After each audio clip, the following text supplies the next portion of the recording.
ശരിക്കും വെറൈറ്റി ആയിട്ടുള്ള ഒരു റെസിപ്പിയാണിത്. പുളിയിഞ്ചി അതുപോലെ മുരിങ്ങയില ഇതെല്ലാം കൂടി ചേർത്തിട്ടാണ് നമ്മൾ ഈ റെസിപ്പി ചെയ്യുന്നത്.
മുരിങ്ങയില ഇതെല്ലാം മിക്സ് ചെയ്യുക എന്നുള്ളതാണ്. പക്ഷെ ചെറിയ ഒരു പ്രോസസ്സ് മാത്രമേ ഉള്ളൂ എങ്കിൽ പോലും വളരെ ടേസ്റ്റിയാണ്. ശരിക്കും വെറൈറ്റിയാണ്. വെറൈറ്റി ആയിട്ടുള്ള ഐറ്റംസ് ഇഷ്ടപ്പെടുന്ന ആൾക്കാർക്ക് ശരിക്കും ട്രൈ ചെയ്യാവുന്ന ഒരു റെസിപ്പിയാണത്.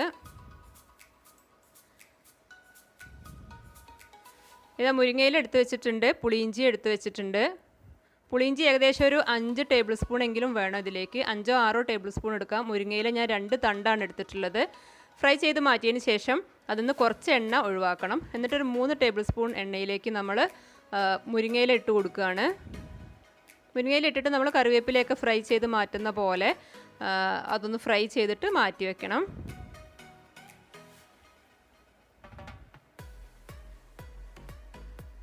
ആ സെയിം എണ്ണയിൽ തന്നെ, ചിക്കൻ ഫ്രൈ ചെയ്ത എണ്ണയിൽ തന്നെയാണ് നമ്മൾ മുരിങ്ങയില ഫ്രൈ ചെയ്യണത്. മുരിങ്ങയില ഫ്രൈ ചെയ്ത് മാറ്റിയതിന് ശേഷം നമ്മൾ അത് തന്നെയാണ് പുളിയിഞ്ചിയൊക്കെ ഒഴിച്ചിട്ട് വീണ്ടും ചിക്കൻ പ്രിപ്പയർ ചെയ്യണത്. ആ എണ്ണയിലേക്ക് തന്നെ നമ്മൾ പുളിയിഞ്ചി ഒഴിച്ച് കൊടുക്കുകയാണ്. പുളിയിഞ്ചി ഉണ്ടാക്കുന്ന വീഡിയോൻ്റെ ലിങ്ക് ഞാൻ ഡിസ്ക്രിപ്ഷനിൽ കൊടുക്കാം. പുളിയിഞ്ചി ഒഴിച്ചു, ലോ ഫ്ലെയിം ആക്കി വെക്കണം. കാരണം നമ്മൾ പുളിയിഞ്ചിക്ക് വേവാനൊന്നുമില്ല, അത് വേവിച്ചിട്ടുള്ളതാണ്. പുളിയിഞ്ചി ഒഴിച്ച് ജസ്റ്റ് ഒന്ന് മിക്സ് ചെയ്ത് കഴിഞ്ഞാൽ നമ്മൾ ഫ്രൈ ചെയ്ത് വെച്ച ചിക്കൻ അതിലേക്ക് ഇട്ട് കൊടുക്കുകയാണ്. അതോടുകൂടി ചിക്കൻ നമ്മൾ ഹണി ചിക്കനൊക്കെ ചെയ്യുന്ന പോലെ ഒരു ഗ്ലേസിങ് വരും. ഫ്ലെയിം വേണമെന്നുണ്ടെങ്കിൽ ഓഫ് ചെയ്യാം, അല്ലെങ്കിൽ നല്ല ലോ ആക്കി വെക്കാം. തീരെ ലോ ഫ്ലെയിമിൽ വേണം ചെയ്യാൻ.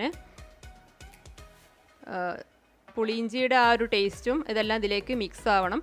ശരിക്കും ചിക്കൻ അത്യാവശ്യം നല്ല എരിവുള്ളതാണ്.